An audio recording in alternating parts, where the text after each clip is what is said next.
আমি মাখা সন্দেশ বানানোর জন্য 200 গ্রাম পনির নিয়েছি। আপনাদের কাছে পনির যদি না থাকে তাহলে আপনারা দুধকে ফাটিয়ে ছানা করে নিতে পারেন। এটা আমি পনিরটাকে আমি গ্রেটারে করে গ্রেড করে নেব। আমি গ্রেটারে করে পনিরটাকে এরকম গ্রেড করে নিয়েছি। দেখুন এরকম করে আমি গ্রেড করে নেব পনিরটাকে। এরকম গ্রেটারে করে গ্রেড করে নিতে হবে পনিরটাকে। আমি গ্যারান্টি দিয়ে বলছি এই মাখা সন্দেশটা খেতে খুবই সুস্বাদু, একদম দোকানের মতো খেতে। পনিরটা আমি পুরোটা গ্রেড করে নিয়েছি। আমি একটা গ্যাসের উপরে একটা ফ্রাই প্যান বসিয়ে দিয়েছি। এর মধ্যে দিয়ে দেবো হাফ কাপের মতো জল।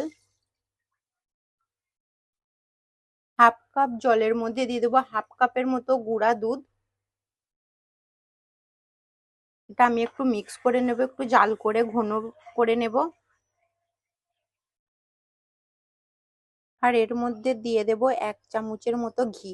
ঘিটা দেওয়ার কারণ হলো যাতে এই পনিরটা এর মধ্যে প্যানের মধ্যে লেগে না যায়, ওই জন্য আমি এই ঘিটা দিলাম।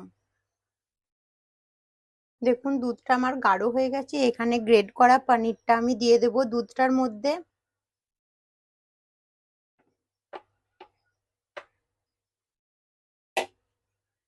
গ্রেড করা পনিরটা আমি দিয়ে দিব দুধটার মধ্যে।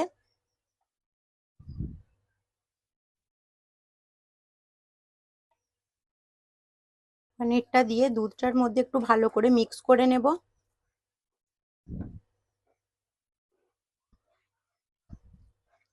ভালো করে মিক্স করে নিতে হবে, খানিকক্ষণের মতো জাল করে নিতে হবে, 5 থেকে 10 মিনিটের মতো।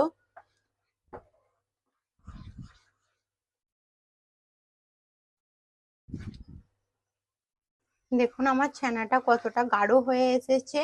এর মধ্যে দিয়ে দেবো খেজুর গুড়। এখানে আমি 1 বাটির মতন খেজুর গুড় নিয়েছি, 1 কাপের মতন খেজুর গুড় নিয়েছি। খেজুর গুড়টা এর মধ্যে দিয়ে দেবো।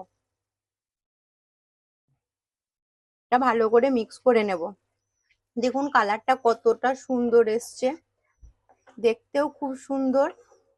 কালারটা দেখুন কতটা সুন্দর এসছে। এটা খেজুর গুড়টা দিয়ে আমি আবারও ভালো করে 5 থেকে 10 মিনিটের মতো ভালো করে এটা ভেজে নেব, একটু গাঢ় পাড়া করে নেব। এটা আমার ভালো করে আমি ভেজে নিয়েছি। ভালো করে আমার ভেজে নিয়েছি। এটা একটু হালকা রসালো রসালোই রাখতে হবে। দেখুন এরকম এরকম ভাবে, যাতে এরকম হালকা রসালো হয় এরকম ভাবেই রাখতে হবে। আমি গ্যাসের ফ্লেমটা বন্ধ করে দেব। এখানে আমি একটা এরকম কন্টেনার নিয়েছি। ছানার মাখার সন্দেশটা আমি এই কন্টেনারের মধ্যে সেট করে নেব। এরকম ভাবে আমি সেট করে নেব মাখা সন্দেশটা।